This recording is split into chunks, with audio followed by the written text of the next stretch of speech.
मातरम बच्चों। आज हम लोग प्रश्नावली 12.1 को जो ऑनलाइन लेक्चर में पढ़ा था उसी का वीडियो फिर से देखेंगे रिवीजन में। प्रश्न नंबर 1 है कि निम्नलिखित स्थितियों में चरों, अचरों और अंक गणितीय संक्रियाओं का प्रयोग करते हुए बीजीय व्यंजक प्राप्त कीजिए। अब एक ही संख्या y में से z को घटाना, तो संख्या y में से z को हम घटाएंगे तो हमें कैसा बीजीय व्यंजक मिलेगा? y माइनस जेड, x और y के योग का आधा। तो x और y का योग यानी हम अगर x और y को जोड़ते हैं, जैसे x और y को जोड़कर आधा किया, यानी इस तरह से हमारा व्यंजक मिल जाएगा। फिर संख्या z को स्वयं से उससे गुना करना, यानी z को z और z किया, यानी z 2z से गुना को स्वयं से गुणा करके, तो स्वयं से गुणा करके z को z के साथ गुणा किया, तो z और z का गुणा, तो z स्क्वायर आया। उसके बाद p और q के गुणनफल का 1/4, p और q का गुणा और उसका 1/4 यानी बटे 4, अर्थात pq/4। इस तरह से भी हम लिख सकते हैं। दोनों संख्याओं x और y के वर्गों का जोड़, तो दोनों संख्याओं यानी x और y, ठीक है, के वर्गों का योग, इन दोनों संख्याओं को जोड़ना है। जैसे हमने x और y को जोड़ा, फिर आधा किया, तो ये है x+2, ठीक है। फिर अगली है क्वेश्चन कि x और y के वर्गों का जोड़, तो ये x का वर्ग और y का वर्ग, ये इस तरह से मिल गया।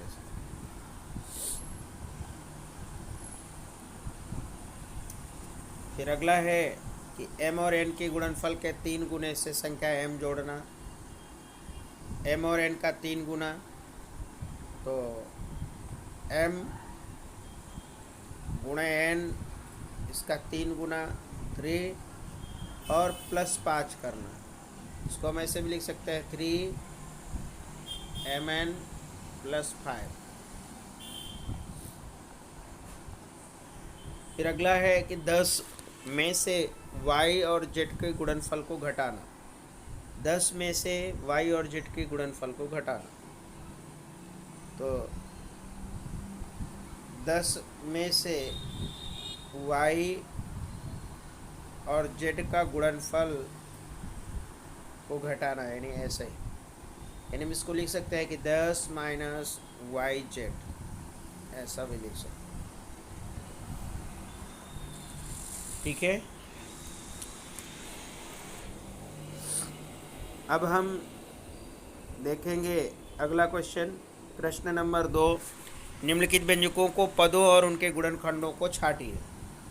तो इसमें से आप देख रहे हैं कि x-3 है और 1, दूसरा क्वेश्चन है x+1 + x + x²। अगला है y-3। फिर d है 5xy² + 7x² और e है -ab + 2b² - 3a²।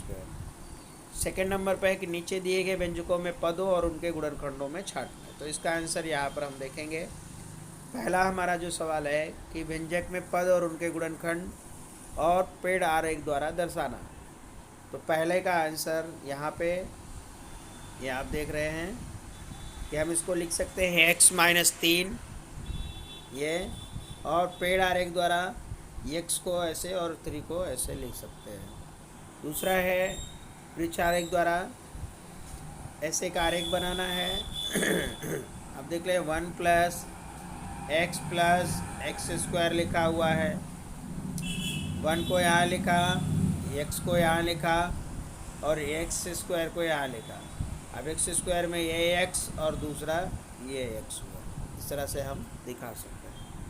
तीसरा है y माइनस वाई थ्री, तो हम यहाँ एक y, दूसरा y की थ्री, अब इसकी तीन श्रृंखला यहाँ से बना सकते हैं। तो माइनस एक गुणे y गुणे y गुणे y, इस तरह से हम दिखा सकते हैं इसको।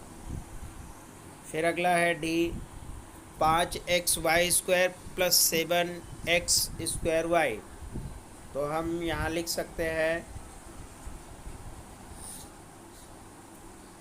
5xy स्क्वायर, और दूसरा यहाँ देखो 7x स्क्वायर वाई लिखा है, 5 यहाँ, x यहाँ, y यहाँ और y फिर यहाँ 7, फिर x और y, इस तरह से हमारा एक ग्रुप में बढ़ गया।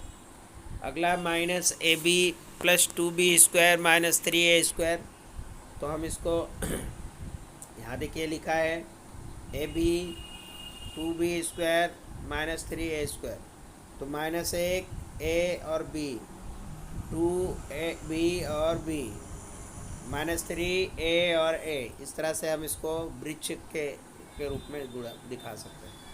अब हम इसको कैसे लिखेंगे, व्यंजकों के पदों के रूप में, तो व्यंजक लिखेंगे और पद लिखेंगे, फिर गुणनखंड लिखेंगे। तो इस तरह से इसको व्यंजक और पद के गुणनखंड में, ये जो उसका दूसरा सवाल था -4x प्लस 5, ये व्यंजक है, इसका पद क्या है -4x और 5, ये इसके पद हैं।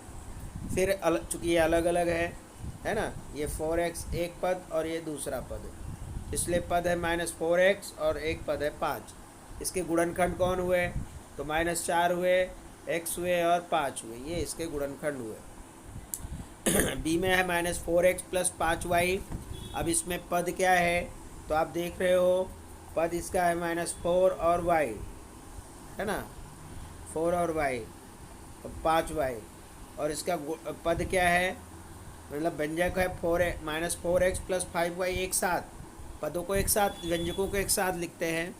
अब इसके पद जो हैं वो अलग अलग है, जैसे कि -4 है और 5y है। अब इसके गुणनखंड कौन हुए, तो -4 हुआ, x हुआ, 5 हुआ और y हुआ, मतलब इसको हम अलग अलग तरीके से लिख सकते हैं। फिर 5y प्लस 3y स्क्वायर, ये क्या है, व्यंजक है, और इसके पद कौन है, 5y और 3y स्क्वायर, ये अलग अलग है, ठीक है। और इसके गुणनखंड क्या हुए, 5 है, y है, 3 है, y है, y है, चूँकि सबको फिर हमें अलग अलग लिखना है, ठीक है। इस तरह से हम बाकी के सवालों को भी दिखा सकते हैं, ठीक है। जैसे यहाँ पर x y plus 2x square plus y square, तो एक्स वाई 2x स्क्वायर और y, ये सब पद हो गए। अब व्यंजकों को हमें जो इसके गुणांक हैं उसको हमें अलग अलग लिखना है, जो गुणनखंड है, ठीक है। तो x y 2x x y y, जितनी बार आए हुए उन सबको हमें उतना दिखाना है। इसी तरह से ई में है, ई का आप देख सकते हो पी क्यू प्लस क्यू, इसका पद है पी क्यू और क्यू, और सब इसके जो गुणांक है वो पी क्यू और पी है। इस तरह से बाकी एफ जी और एच को भी हम दिखा सकते हैं, ठीक है। प्रश्न नंबर 3, निम्नलिखित व्यंजकों में पदों के संख्यात्मक गुणांकों को अचर ना हो की पहचान कीजिए। अब आप इसमें देख सकते हो, पांचवा सवाल है 5 माइनस 3t स्क्वायर, दूसरा है 1 प्लस टी इसकी 3, फिर तीसरा है x plus 2xy plus 3y, चौथा है 100m प्लस 1000l, पाँचवा -p square Q square plus 7pq, और छठवा है 1.2a प्लस 0.8b, ठीक है। इस तरह से हम इसको कैसे लिख सकते हैं, पहला हम इसको लिख सकते हैं, पहले व्यंजक, फिर पद जो अचर नहीं है, फिर अंकीय गुणांक या गुणांक। तो पहले सवाल में जैसा कि मैंने पहले वीडियो में आपको दिखाया था ऑनलाइन में, कि पहले व्यंजक लिखना है, फिर पद लिखना है जो अचर नहीं है, फिर अंकीय गुणांक या गुणांक लिखना है। तो 5 माइनस 3t स्क्वायर में -3t स्क्वायर और -3, फिर 1 plus T square plus t3, इन सबके, अब जो हमें इसमें हमने एक क्यों नहीं दिखाया, क्योंकि इसमें बोल रहा है जो अचर ना हो वही लेना है, इसीलिए हमने यहाँ पर t और टी स्क्वायर और t3 लिया।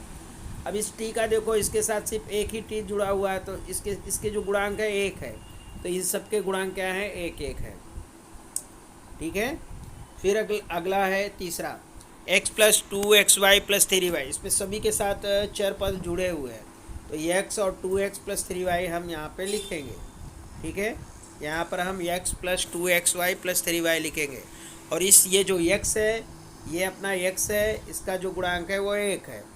ये xy के साथ गुणांक में 2 जुड़ा हुआ है और 3y के साथ 3 जुड़ा हुआ है, यानी इसके जो गुणांक है वो हैं 1 2 3। यानी x का गुणांक 1 है, 2xy का गुणांक 2 है और 3y का गुणांक 3 है। अब चौथा सवाल देखिए, इसमें 100m प्लस 1000n है ना। अब इसमें से 100m ये एक पद हुआ और 1000n ये दूसरा पद हुआ, मतलब ये पद हो गए। और इसके जो गुणांक हैं, m का गुणांक है 100 और n का गुणांक है 1000। इस तरह से हम इसको लिख सकते हैं। अगला है p minus P square Q square plus 7pq। अब इसमें आप देख सकते हो कि जो minus P square Q square और 7pq ये पद हुए जो चर, मतलब जो चर है। और जो आपका p minus P square Q square है उसका गुणांक 1 है, यानी -1, और 7pq का गुणांक जो है वो 7 है। तो आई थिंक आप समझ गए होंगे कि किस तरह से हमें इसमें लिखना है। बाकी का सवाल ये है कि 1.2a प्लस 0.8b, इसका जो पद है वो 1.a है, कॉमा 0.8b। इसके 1.a का जो गुणांक है वो है 1.2 और 0.8b का जो गुणांक है वो है 0.8। ठीक है, इस तरह से बाकी के ये जो आप सवाल लगा सकते हैं। प्रश्न नंबर 4, ए के वे पद पहचानिए जिनमें x और फिर उनमें x का गुणांक है। मतलब सिर्फ आपको x का ही पद पहचानना है और उसमें x के गुणांक को लिखना है। फिर बी नंबर पे है कि वे पद पहचानिए जो y स्क्वायर में हो और y के गुणांक को। तो पहला हम सवाल देखेंगे कि ए वाला, इसमें हमें व्यंजक लिखना है, x वाले पद लिखने हैं और x के गुणांक लिखने हैं। अब देख सकते हो पहले में y square x plus y, फिर x के गुणांक आया है y स्क्वायर x के साथ, ये इसके साथ नहीं आया है इसलिए इसको नहीं लिखा गया। और x के गुणांक क्या हैं, ये वाले पद के जो x का गुणांक क्या है वो है y स्क्वायर, क्योंकि x के साथ जुड़ा है। अब दूसरा सवाल इसी का, 13y स्क्वायर और -8yx। तो इसमें से 13yx को हम नहीं लिखेंगे, तो लिखेंगे किसको, -8yx। तो x वाला पद है -8yx और x के गुणांक के साथ क्या है, -8y। ठीक है, अब तीसरा पद देखेंगे इसका, यहाँ पर है x प्लस वाई प्लस 2। तो जिसमें से हम y और 2 नहीं लेंगे, ओनली हम x लेंगे, तो यहाँ पर हम लिखेंगे x और इसका गुणांक है 1। क्यों, क्योंकि एक x के साथ कोई संख्या ना जुड़ा होने के साथ हम वहाँ पर 1 लिखेंगे। जब भी किसी गिनती कोई भी अक्षर है उसके साथ कोई संख्या ना जुड़ी हो, यानी गुणांक ना जुड़ा हो, तो हम वहाँ पर 1 मान लेते हैं, इसीलिए हमने यहाँ x के साथ 1 माना। फिर है 5 plus Z plus Z x. तो इसमें से जो इसका x का गुणांक है वो है जेड एक्स, तो यहाँ पर हम जेड एक्स लिखेंगे और गुणांक मतलब पद जेड एक्स लिखेंगे और इसका गुणांक है जेड, क्योंकि x के साथ जेड जुड़ा हुआ है। पांचवा पद है 1 प्लस एक्स प्लस वाई, इसमें से हम x और y दोनों लेंगे, तो एक पद हो गया x, दूसरा हो गया xy। इसमें से पहले वाले का गुणांक हो गया 1 और दूसरे वाले का गुणांक हो गया y। ठीक है, इस तरह से आप बाकी के 2 सवाल आप खुद कर सकते हैं। बी नंबर में हमें ये बताना है कि जो y के गुणांक है ना, y के गुणांक हो उसके साथ।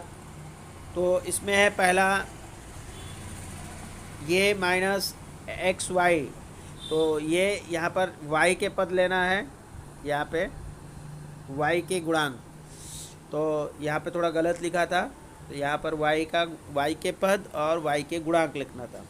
तो यहाँ पर x -y और -xy स्क्वायर और x, तो यहाँ पर देखिए y के पद हैं -xy स्क्वायर और y का गुणांक है -x। दूसरा है यहाँ पर 5y स्क्वायर, तो देखिए यहाँ पर 5y स्क्वायर लिखा और इसका जो गुणांक आया वो 5 आया।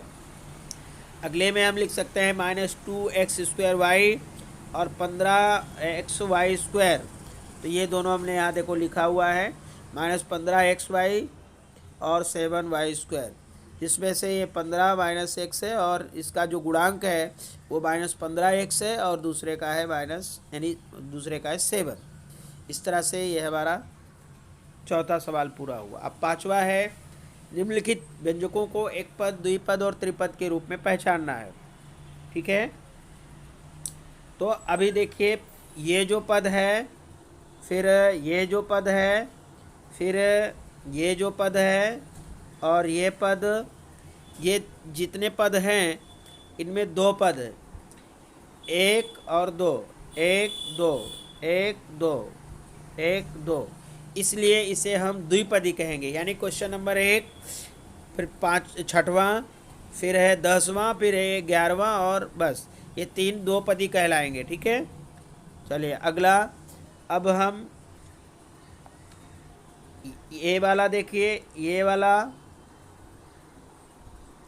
ये एक पदी है क्योंकि इसमें सिर्फ एक पद जुड़े हुए हैं। तो ऐसा व्यंजक जिसमें सिर्फ एक पद हो उसे एक पदी, ऐसे व्यंजक जिसमें दो पद हो दो पदी कहते हैं। अब ऐसा व्यंजक जिसमें 3 पद हो उसे त्रिपदी कहते हैं। तो 3 पद देखो आपका, पांचवा वाला 1 2 3 पद, फिर ये तीसरा वाला 1 2 3 पद, फिर ये IX 1 2 3 पद, फिर ये 12वां वाला 1 2 3 पद, फिर 10। इस तरह से आपके ये 3 पद हो गए। ठीक है, तो ऐसे व्यंजक जिसमें सिर्फ एक पद हो उसे एक पदी और जिसमें 2 पद हो वो 2 पदी। तो देखो एक पद कौन है, 1 2 3। ठीक है, ये 3 पद आपके एक पदी है।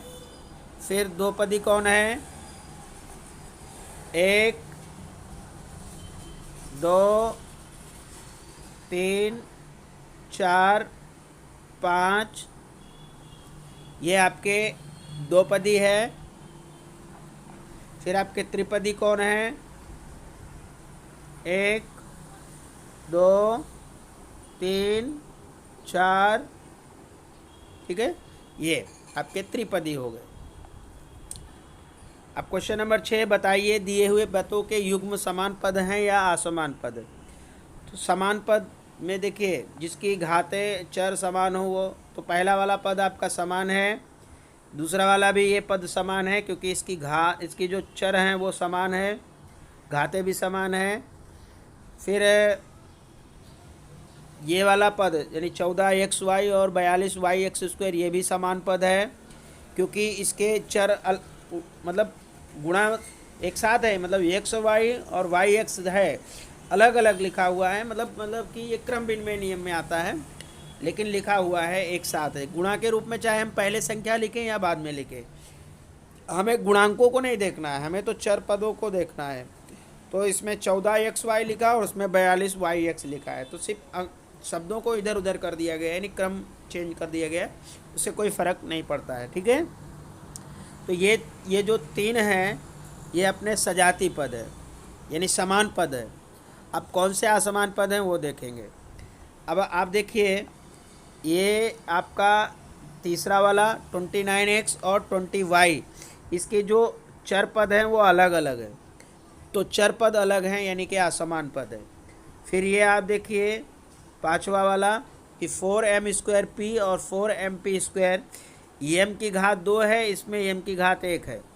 चर तो समान है यानी चर समान है लेकिन घात असमान है, घात असमान है।